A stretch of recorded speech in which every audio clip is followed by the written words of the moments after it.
Nós temos uma entrevista no ponto. A brasileira Sheila Bromberg trabalha no setor de turismo em Israel e mostra na cidade de Ramat Gan, mora na cidade de Ramat Gan, próximo a Tel Aviv. Boa tarde, Sheila. Como é que está a situação aí? Você pretende deixar o país? Qual a situação nesse momento? Boa noite daqui de Israel, muito obrigada pela oportunidade de estar aqui com vocês. Eu estou provisoriamente em Ramat Gan, que é onde minha filha mora. Eu vim ficar com ela porque ela tem 2 crianças pequenas e nós decidimos ficar juntas nesse momento complicado. Mas eu moro numa cidade chamada Kfar Saba, que fica perto daqui, fica 20 quilômetros daqui, que é onde tem a agência de turismo que nós trabalhamos. A situação agora, assim, na parte do centro para cima, o entorno do centro de Israel está relativamente tranquilo. Tá? O grande problema é no entorno da faixa de Gaza. As cidades ao redor da faixa de Gaza estão sofrendo muito, direto desde sábado. Muita gente não pode sair dos bunkers, tá muito triste a situação deles. Hoje eles atingiram a ala das crianças do Hospital Barzilai, que fica em Ashkelon. Eu já morei em Ashkelon. Ashkelon é uma cidade muito linda, de praia, que está crescendo muito, mas está sofrendo demais com essa questão. E o que eu posso te dizer? Todos estamos consternados com os absurdos, com a barbárie que o Hamas está fazendo, com as atrocidades que ele fez, com a quantidade de mortos e com a quantidade de torturas que eles praticaram nas pessoas. Decapitaram 40 bebês, sabe? Estupraram mulheres, superam pessoas de idade, enfim, tanta coisa que eles fizeram que não dá para mensurar o grau de gravidade disso. Então, eu queria deixar bem claro uma coisa: nós aqui de Israel, nós judeus, nosso povo, nós não temos nada contra os palestinos, nós temos contra os terroristas. Esses sim, esses terroristas não são seres humanos, eles são monstros. Então, eles sim, nós temos contra. Nós queremos destruir os terroristas, não a Palestina. Nós lamentamos muito pelo povo de Gaza, pela população de Gaza, que sofre demais nas mãos deles. Eles são utilizados como escudos humanos, eles são proibidos de fazer tudo, as moradias, os hospitais, as escolas, são utilizados como depósitos de armamento. Então, assim, a população mundial, muita gente condena Israel, dizendo que Israel está matando a população de Gaza. Não, nós estamos nos defendendo dos terroristas da Jihad Islâmica e do Hamas. É bem assim. E realmente está muito difícil, estamos muito exauridos, estressados. A gente quase não sai na rua porque temos medo, como muitos terroristas entraram em território israelense. Sabe lá Deus onde eles estão. Hoje encontraram um terrorista num hotel em Ashdod, que é uma cidade que fica a 35 quilômetros daqui de onde eu estou. Acabaram com ele, mas a gente não sabe. Onde você vai pode ter um terrorista escondido, entendeu? Então tá todo mundo assim. A gente sai pra rua, mas sai com muito cuidado, observando tudo e procurando voltar o mais rápido possível. Sair só para as necessidades básicas, urgentes, e volta para casa. Eu estou trabalhando home office, a agência por enquanto o escritório está fechado, mas estamos trabalhando home office. Agora, mais ou menos isso que está acontecendo. Agora, Sheila, nós recebemos de uma fonte militar que alguns desses terroristas ingressaram armados em território israelense, onde fizeram essa barbárie, sem água e sem mantimentos, o que significa que eles entraram preparados para morrer. E muitos deles, como você afirmou, podem estar em território israelense, espalhados aí por cidades ocultos, invisíveis. Que providências que o exército está tomando nas ruas para garantir a circulação dos israelenses, da população de Israel, nesse momento aí de aflição? Olha, nas estradas estão tendo várias blitz de policiais e de soldados do exército com metralhadoras.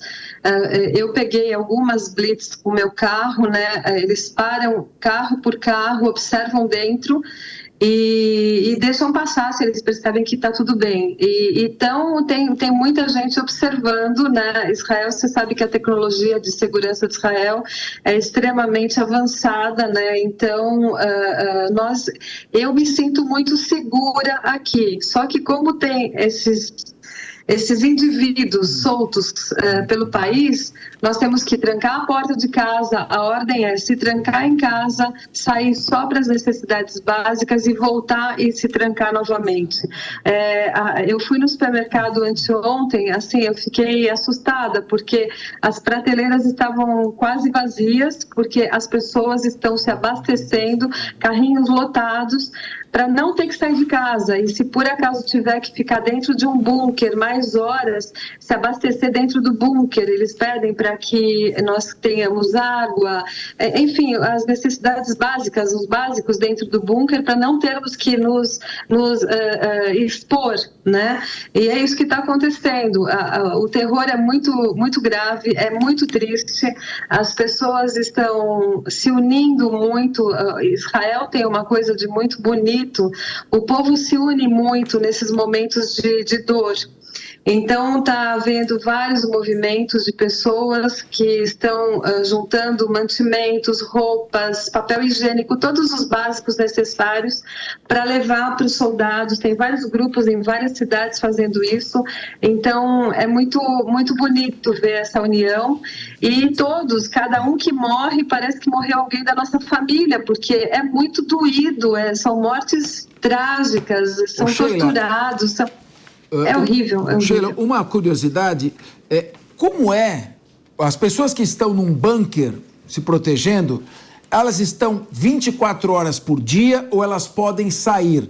E nesse bunker, o que é? Um porão dentro de uma residência? É um local destinado expressamente? Tem algum tipo de conforto, ventilação, algum tipo de entretenimento, ligação com o mundo exterior, como rádio, televisão? Como é um bunker? Como é estar dentro de um bunker nesse momento? Eu vou te explicar. Tem vários tipos de bunker, né? Todas as cidades têm bunkers subterrâneos, né? Eles constroem um subterrâneo embaixo. Tem alguns que são muito legais, que tem toda a estrutura, tem até mesa de ping-pong, tem lugar para deitar, enfim. Tem vários tipos. Tem uns que são mais básicos, mais simples, que não tem nada, as pessoas têm que levar. Aqui eu estou, como eu te disse, eu estou na casa da minha filha. Nós temos esse prédio. Os prédios mais modernos têm um quarto que a gente chama de mamad, que é um quarto que é um bunker, né? Então, ele é todo construído de uma forma que o míssil não consegue penetrar nas paredes dele, né? Então, ele tem uma janela de ferro grosso, que a gente fecha esse ferro e depois fecha com um vidro, que é um vidro grosso também. Tudo é preparado contra o míssil, né? As paredes são grossas, feitas de chumbo, de ferro, de concreto. A porta também é uma porta mais grossa, que tem uma fechadura bem forte. Então, assim, se o prédio cair, essa coluna desse quarto não cai. Então, esse é um tipo de proteção. Então, óbvio, se a gente está com um quarto desses dentro de casa, a gente pode dar uma saída, tem que ir ao banheiro, tem que ir na cozinha pegar alguma coisa, dá para fazer isso. Agora, por exemplo, o pessoal do Sul, que está sendo bombardeado direto, tem gente morando dentro do bunker.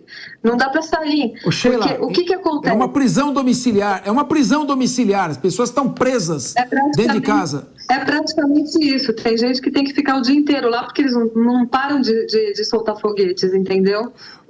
Sheila, nós temos aqui vários debatedores, são especialistas. Temos um professor especialista em direito internacional. Ele tem algumas curiosidades que ele gostaria, se você puder esclarecer. Professor Acácio Miranda vai endereçar uma pergunta a você. E desde já, muito grato aqui, as pessoas que estão no Brasil agradecem a sua disposição de passar e dividir essas informações conosco nesse momento tão difícil. Professor Acácio Miranda. Mas eu que agradeço. Sheila, boa noite, obrigado por nos atender. Eu queria que você falasse um pouquinho especificamente sobre sábado. Foi amplamente divulgado que no sábado era um feriado judaico e Yom Kippur, eram comemorados 50 anos de uma outra batalha e o dia da Torá. Então, que você falasse um pouquinho das condições no sábado que contribuíram para que a população não estivesse esperando, óbvio que ninguém espera um ataque como esse, mas num feriado menos ainda, né? Que acabou pegando até as autoridades desprevenidas. Na verdade, não era Yom Kippur, o Yom Kippur ou o Dia do Perdão já tinha passado em outra semana, tá? Mas era o Shabat. Você sabe, não sei se todo mundo sabe, na sexta-feira, à tardezinha, quando aparece a primeira estrela, entra o Shabat, que é o dia do descanso, né, do judeu, segundo a Bíblia, né, o Gênesis. Então, nós temos esse dia de descanso de sexta-feira à tardinha até sábado, no fim da tarde.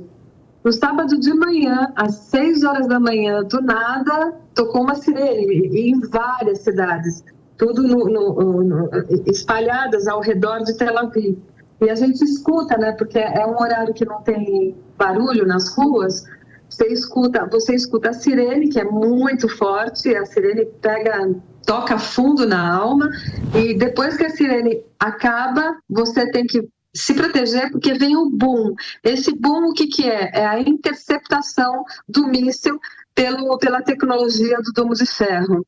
Então, assim, é muito forte esse momento. Nós fomos pegos de calças curtas, porque ninguém esperava que fosse começar uma guerra assim do nada, né? A gente tinha planos de fim de semana e, de repente, estávamos no meio da guerra. Foi uma coisa muito louca e muito assustadora.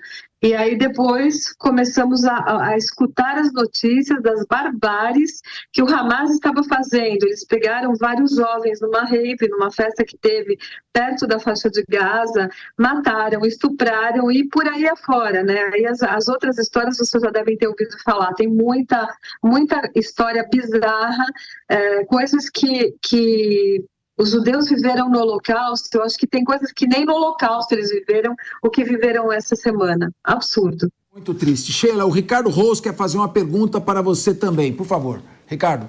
Sheila, boa noite. Primeiro, a nossa solidariedade a você, seus familiares e a todos aí em Israel. Muito obrigada. Nós sabemos que a frente do exército israelense está em Gaza, né? O foco principal está na resposta à barbárie que o Hamas cometeu contra Israel.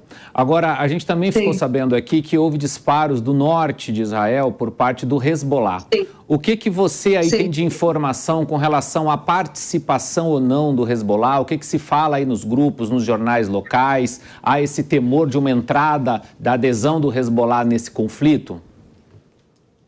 Olha, a parte norte de Israel, eles bloquearam as estradas a partir de da fronteira com o Líbano, até 5 quilômetros depois da fronteira para dentro de Israel. Ela está toda tomada de soldados. Elas abateram os terroristas que entraram de parapente naquela região. E ela está sendo toda monitorada. Eles tentaram atacar, mas não chegaram a soltar um míssil, mas por enquanto estão quietos. Por enquanto não tem nada, só estão sob vigília, né? Aquela região inteira está sob vigília. E estamos no norte sob vigília e no sul lutando contra o Hamas. Agora, Sheila, não é o momento de se apontar dedo para ninguém, mas que tipo de comentários faz? O sistema de inteligência de Israel é um dos mais avançados. Eu estive aí na faixa de Gaza, tem uma muralha muito alta, câmeras de transmissão em todos os momentos. O Egito teria passado supostamente informações que poderia haver um atentado nesse momento. O que teria ocorrido nesse momento? A gente sabe que é um momento também que havia uma certa divisão dentro da população de Israel, sobretudo com a questão dos poderes do Supremo Tribunal Federal em conflito com o gabinete. Que tipo de avaliação se faz nesse momento? Ou, por enquanto, as pessoas não querem falar sobre isso, ainda que haja uma certa decepção com o número de vítimas numa ação terrorista que, em tese, seria evitável, Sheila? Então, certamente foi uma falha, né, que eles estão agora avaliando o porquê dessa falha, que foi uma falha grave. Isso jamais poderia ter acontecido, nunca aconteceu. Então, estão avaliando para ver o teor da coisa, o porquê, se teve alguma penetração, alguma coisa escondida. alguma revolta por parte de algum israelense que fez isso, a gente não sabe ainda, não divulgaram pelo menos, mas uma coisa eu te garanto, se uma vez que terminar essa guerra, certamente Israel vai ser o país mais seguro do mundo, porque essa barbaridade que está acontecendo essa semana, infelizmente, serviu de lição para muitos, né? E certamente isso nunca mais vai acontecer. Agora, Sheila, nós temos aí outros debatedores que querem fazer perguntas a você. Existe um temor aí em Israel de que o Irã possa apoiar explicitamente esse tipo de ação e, consequentemente, o Israel ser obrigado a uma retaliação, levando isso a um conflito muito mais grave, de larga escala e de alcance regional, talvez até mundial, porque nós vemos a China e Rússia se recusaram a censurar o ataque do Hamas, clamando por um cessar-fogo. Existem a suspeita, inclusive, de que armas tenham sido desviadas da guerra da Ucrânia para a Rússia pelo mercado negro e chegada até as mãos dos terroristas. Existe um certo temor de que esta ação importante para a eliminação do Hamas possa eventualmente se transformar numa guerra de maiores repercussões, o que seria um terror para a humanidade? Olha, tem gente dizendo que sim, tá? As opiniões estão divididas, e tem gente dizendo que não, porque o poder de Israel é muito grande e nós não acreditamos que vai chegar nesse ponto, tá? Eu espero que não, obviamente, né? Mas a gente acredita que não chegue a esse ponto.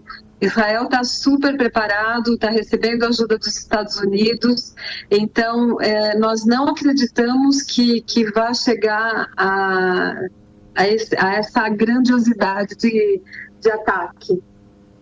Muito bem, Sheila, nesse momento aparece na nossa tela, não sei se você vê, mas para a nossa tela aparece, do lado direito, nós temos imagens ao vivo da faixa de Gaza, ela está sem eletricidade, aparece alguns pontos, um foco iluminado, provavelmente com gerador próprio, sem dúvida que a população que mora em Gaza, e você colocou isso muito bem, ela é vítima duas vezes também, porque ela é vítima de estar ali, ela é escravizada pelo Hamas. O Hamas exerce um tipo de ameaça sobre essas pessoas e elas são vítimas de cada aventura horrenda, abjeta e repugnante, como essa ação terrorista.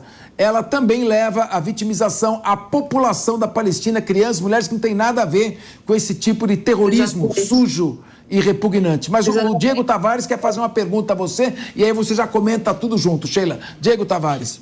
Sheila, boa noite. Muito obrigado pela tua participação aqui com a gente, prestando as informações para o nosso público aqui da Jovem Pan.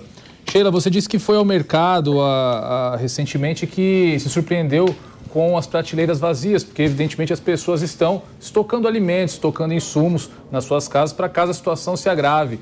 Eu queria saber se você tem notícias, se estão correndo rumores aí de desabastecimento, onde você está, ou em outras cidades, se tem lugar que está com suspeita de que vai faltar água no futuro, próximo, a faltar alimentos básicos, enfim, se você tem essas notícias de desabastecimento em alguma localidade aí em Israel. Olha, por enquanto não, tá? Eu escutei, algumas pessoas chegaram a comentar isso, tem que se munir de água, garrafas d'água e tal, mas depois eu escutei também notícias de que não, que isso não vai acontecer. A única coisa é que tem redes de supermercados limitando o número de alimentos, determinados tipos de alimentos, estão limitando por pessoa, porque as pessoas ficam desesperadas, têm medo de faltar, né? Então, isso é uma coisa assim muito, muito característica do israelense. O israelense, infelizmente, já passou por guerras pesadas e na época dessas guerras nem tinha o domo de ferro que protegia eles. Então, muitos deles têm essa coisa de ficar muitos dias dentro de um bunker. E eles têm medo, eles querem se abastecer porque não sabe lá Deus o que pode acontecer.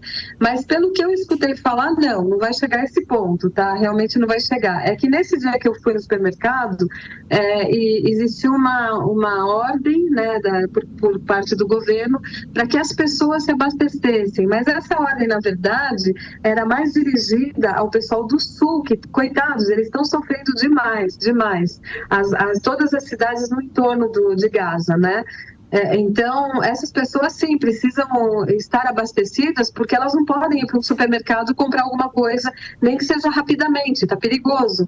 Tem terrorista que pode aparecer no meio da rua. Eles começaram a invadir as cidades nos primeiros dias com carros, os homens em cima dos carros, com metralhadoras. Eu não sei se vocês devem ter assistido Falda, era exatamente como aparece na série do Falda. Só que era de verdade, sabe? Então, as pessoas ficam com medo de abrir a janela, de aparecer na janela, porque eles estavam com metralhadora, olhando para todos os lados, em cima dos telhados dos prédios. A gente viu cenas desse tipo, né? Explosões, olha, coisas assim, fora do contexto, totalmente fora do contexto. Bom, Sheila, nós temos aí 1 minuto e meio. O comandante Robson quer fazer uma pergunta em 30 segundos. Eu peço que você responda em 1 minuto, porque o programa está acabando. Comandante Robson, por favor. Ô Sheila, boa noite. Como é que a sociedade está vendo a atuação do Bibi nessa situação toda do Benjamin Netanyahu? Como é que vocês estão... O que o pessoal está falando dele aí? Olha, as opiniões são divididas, né? Tem gente que odeia ele e tem gente que ama ele, como em todos os países, né? Mas o que revoltou muito foram essas brigas internas que enfraqueceram a segurança do país. Tem uma psicóloga conhecida aí no Instagram, ela é brasileira e vive aqui, ela falou uma coisa que é verdade. Ela falou, um pai e uma mãe, quando vem os dois irmãos brigando, os pais falam, não pode brigar. E foi o que aconteceu. Enquanto eles estavam brigando aqui, o pessoal lá de fora se aproveitou da nossa fraqueza, entendeu? Eles viram que o país estava preocupado na briga interna. E isso foi uma falha muito grave. Tanto é que agora todos estão unidos, porque nós temos que defender o país, temos que defender a nossa terra. Então, tem muita gente muito revoltada com ele, sim. E vamos ver agora, depois, o pós-guerra, o que vai acontecer, né? Tem muita gente condenando ele, sim, porque isso não podia ter acontecido. Sheila, olha, muito obrigado pela sua participação. Em outras oportunidades, nós convidamos você para entrar novamente. Infelizmente,